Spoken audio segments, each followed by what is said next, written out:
So our Deputy, Lieutenant Colonel Ralph Oida, through Captain Aguilan, our Chief NAS, to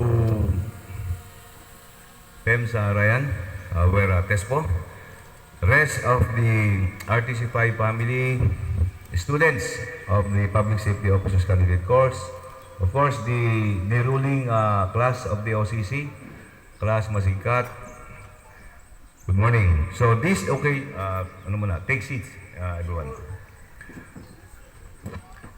So this occasion is not simply a gathering. It is a defining moment for each of you who now stand as candidates for officership in the Philippine National Police. The Public Safety Officers Candidate Course is more than a training program. It is where your discipline, resilience, and leadership will be developed. So you will be staying here for 2 months, at Camp Nerva. So you will be challenged in ways that demand not only strength of body, but also clarity of mind and steadfastness of character. The lessons you will learn here are not confined to drills or classrooms. They are lessons that will shape the way you lead, the way you serve, and the way you uphold the values of integrity and justice. So remember that officership is not about rank alone. It is about responsibility. Okay, the word responsibility. It's about being the example others will follow, the voice of reason in times of uncertainty, and the guardian of peace in moments of crisis. The badge you will one day wear is not a privilege.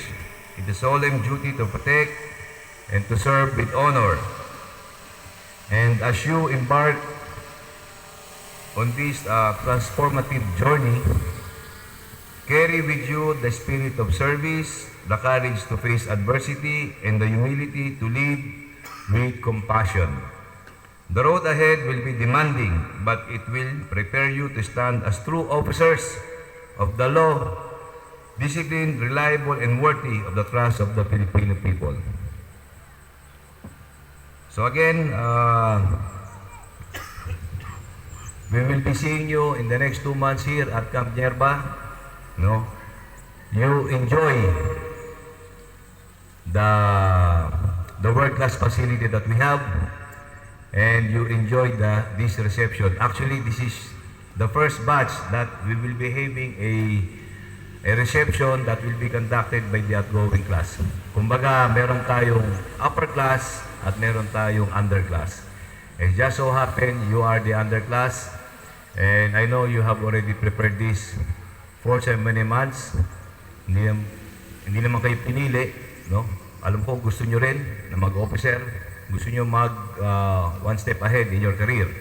And I think this is the high time you do it. And I know you are already a great leader in your respective offices. But of course, officership is another level of leadership. So again, sa inyo, congratulations and good morning.